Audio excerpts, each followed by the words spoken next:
అల్పపీడనం ప్రభావంతో తమిళనాడులోని పశ్చిమ కనుమలు పరిసర ప్రాంతాల్లో భారీ వర్షాలు కురుస్తున్నాయి. పర్వత ప్రాంతాల నుంచి వస్తున్న వాన నీటితో నదుల్లో నీటి మట్టాలు పెరిగాయి. వర్షాలు వరదలకు తిరునెల్వేలిలోని కురుక్కుతురై మురుగన్ ఆలయం జల దిగ్బంధంలో చిక్కుకుంది. నదీ తీర ప్రాంతాల్లో ప్రజలను అధికారులు అప్రమత్తం చేశారు. చల్లటి గాలులు చలితో గజగజ వణికిపోతున్న రోజుల్లో వాయుగుండం ముప్పు వణికిస్తోంది. బంగాళాఖాతంలో మలక్కా జలసంధి దక్షిణ అండమాన్ ప్రాంతంలో ఏర్పడిన అల్పపీడనం క్రమంగా బలపడుతున్నట్లు ప్రకటించింది భారత వాతావరణ శాఖ. బలపడుతున్న అల్పపీడనం 48 గంటల్లో వాయుగుండంగా మారనున్నట్లు స్పష్టం చేసింది. అంటే రేపు ఇది వాయుగుండంగా మారనుంది. బంగాళాఖాతంలో ఏర్పడనున్న వాయుగుండంతో దేశంలో చాలా చోట్ల వర్షాలు పడనున్నట్లు అలర్ట్ ఇచ్చింది వెదర్ డిపార్ట్మెంట్.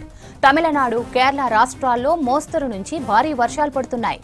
తమిళనాడు రాష్ట్రంలోని చెన్నై, చెంగల్పట్టు, కాంచీపురం, తిరువల్లూరు, కడలూరు, మైలాడుతురై, శివగంగా, తెన్కాసి, కన్యాకుమారి, తేని, విరుదునగర్, నాగపట్నం, పుదుచ్చేరి, ధర్మపురి, రామనాథపురం, కృష్ణగిరి, సల్లం, తిరుపత్తూరు జిల్లాల్లో ఉరుములు మెరుపులతో కూడిన భారీ వర్షాలు పడే అవకాశం ఉందంటూ ఇప్పటికే ఆరెంజ్ అలర్ట్ జారీ చేసింది వాతావరణ శాఖ. ఇక కేరళ రాష్ట్రం విషయానికి వస్తే కొల్లాం, కొట్టాయం, ఎర్నాకుళం, తిరువనంతపురం, అలప్పుజ, ఇడుక్కి జిల్లాల్లో మోస్తరు నుంచి భారీ వర్షాలు పడనున్నట్లు హెచ్చరిస్తూ ఆరెంజ్ అలర్ట్ జారీ చేసింది వెదర్ డిపార్ట్మెంట్. వర్షాలతో పాటు ఉరుములు మెరుపులు కూడిన వర్షాలు ఉంటాయని వార్నింగ్ ఇచ్చారు అధికారులు.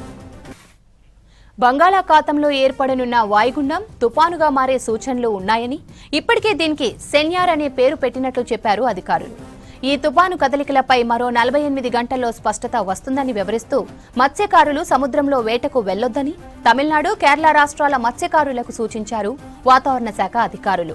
గాలులు 45 నుంచి 50 కిలోమీటర్ల వేగంతో వీస్తాయని, తీర ప్రాంత జనం అప్రమత్తంగా ఉండాలని హెచ్చరించింది వాతావరణ శాఖ.